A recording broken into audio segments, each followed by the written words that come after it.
Hey everyone, I just wanted to give a quick intro to this next video. In the first part of the roof rack build, I had talked about using my SP bend kit bender that I got from Woodward Fab.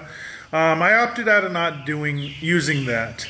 The reason being is the round tubing that I had originally designed the roof rack to use was the largest die set that tubing bender came with, which was 7/8 tubing.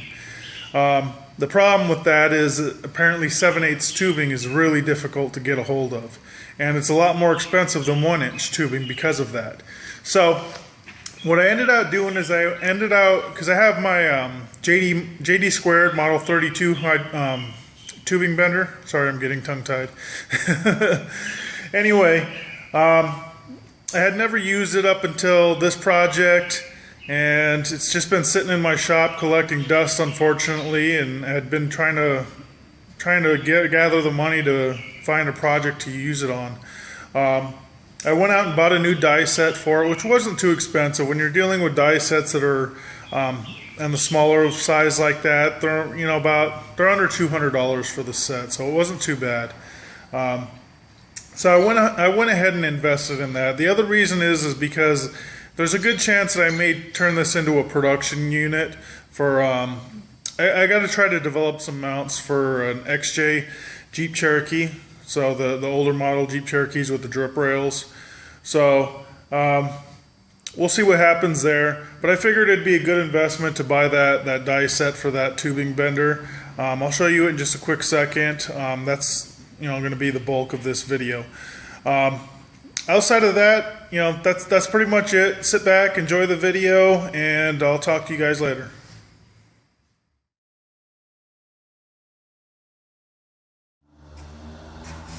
Hey everyone, back with another video on the roof rack build. As you can see here, I'm bending the tubing for the roof rack.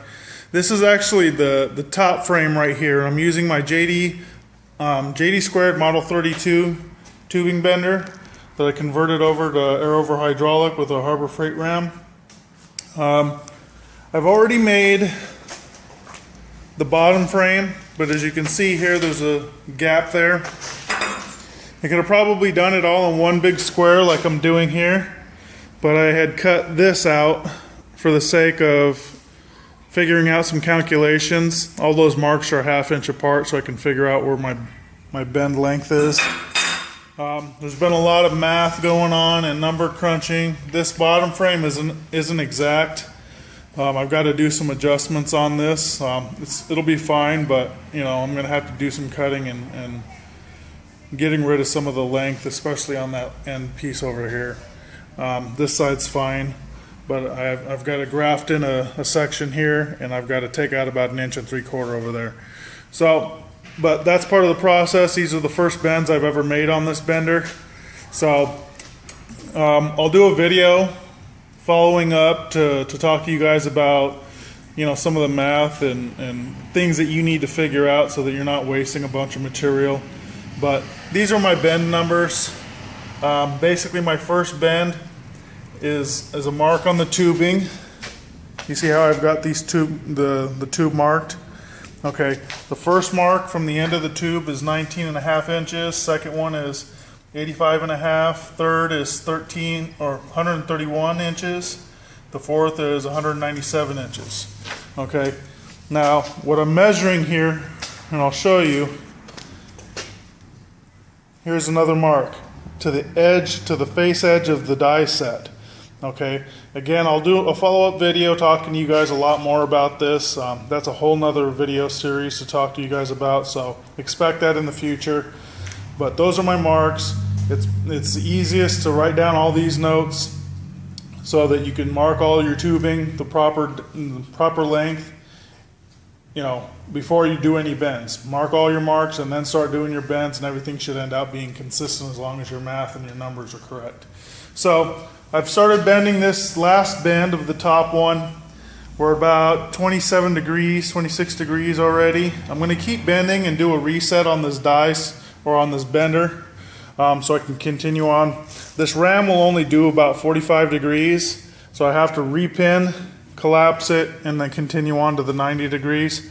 So I'm going to show you guys that process and the finish of this last bend. Like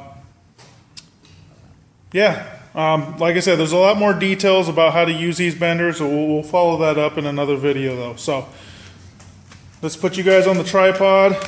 My compressor struggles with this bender, or not the bender, but with the air over hydraulic ram. I just don't quite have enough air, but enough air for it to work as good as it should. It works good enough though. So anyway, let's keep going. What we're looking for here is, this is my anti-spring back pin. This is going to drop down when I get to a little bit past the 45 degree mark. As soon as it drops down, I'm going to want to stop and then repin everything. So here we go.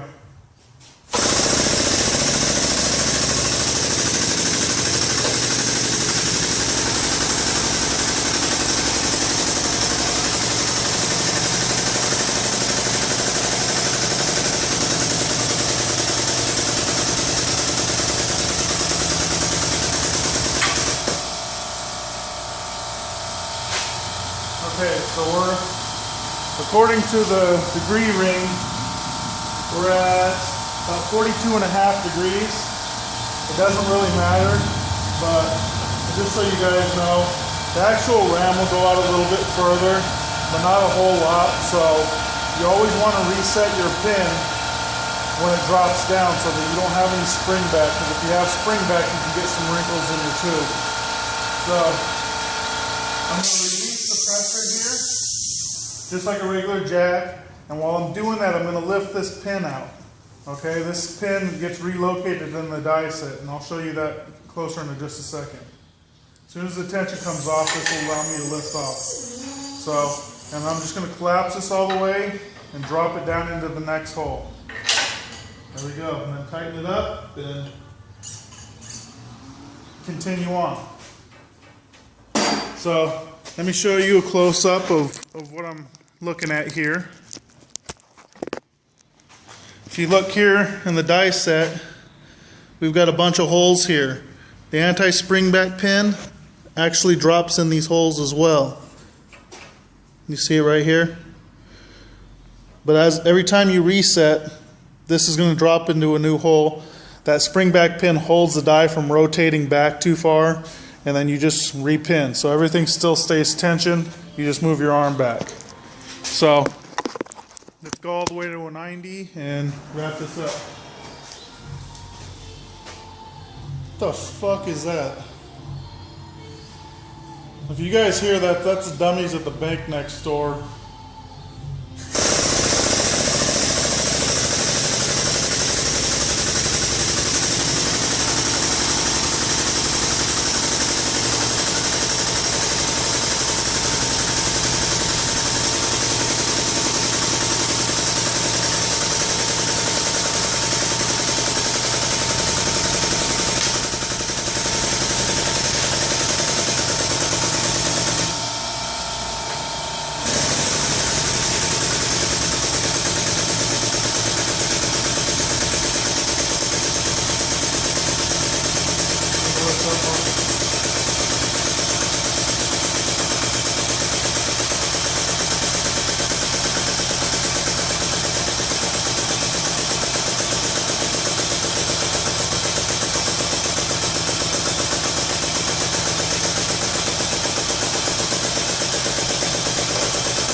Okay, so now what we're looking at here, you can see how the tubing's getting ready to hit itself. Okay, now if this was some real heavy wall, you know, maybe 2-inch, quarter-inch wall, this would be a real big deal. You would never want to do something like this. At this point, you're going to have an issue getting the tubing out of the actual die set. Or, you know, it's still possible, but it'll just be difficult. You'll have to actually remove the whole die set out of the bender to get the piece out. So, but it is possible. because this tubing is real thin wall and it's kind of flexible, what we end up having is a situation where it can do this and kind of bend around. So I don't want to cut this until I have this on my welding table. So what I'm going to do is just lift it up and let this bend underneath it or go over it. Until I get to my 90-degree mark, then I'll take this off, put it on my table, and then cut that to the exact length that it needs to be to make sure that my width is consistent all the way down. So let's keep going with that bend and get that 90 degrees. Here, let me reposition you guys so I can see what I'm doing.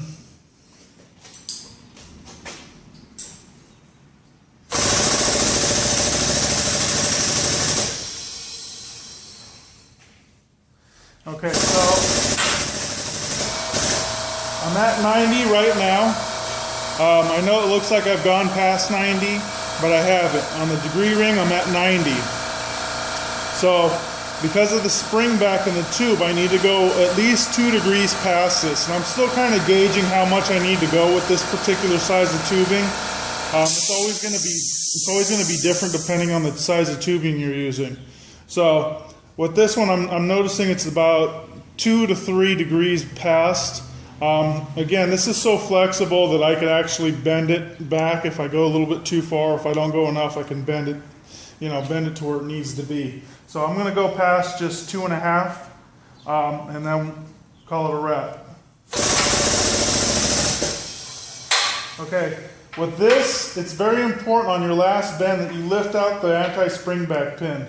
Otherwise, when you go to release the pressure off of here, this is going to hold that die set and hold the pressure on there, and then you're going to be fighting to get it off of there. So, okay, there we go. So now that anti-spring back pin's lifted up.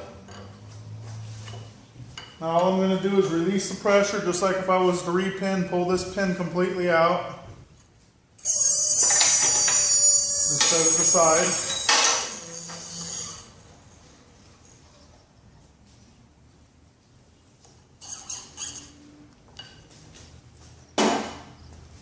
And then I'm going to take my crescent wrench. I'm going to release the here, let me show you guys this up close so you can see what I'm doing here, because I haven't showed you this. What we have here is a tensioner bolt. This holds the tubing in place so it doesn't slide once you have it positioned. So you don't want to crush the pipe down or tubing down, whatever you're bending, but you need to have that pretty snug so it doesn't slide, like I said, so it doesn't slide out of position. So I'm going to release that, give it some slack here. And then basically what I'm going to be doing is I'm going to be pulling this out. But right now the tubing's kind of jammed into the die set, so I need to wiggle it around a little bit. So I'm going to put you guys back in the tripod and pull that out of there. And you can see how actually easy it is to get out of there.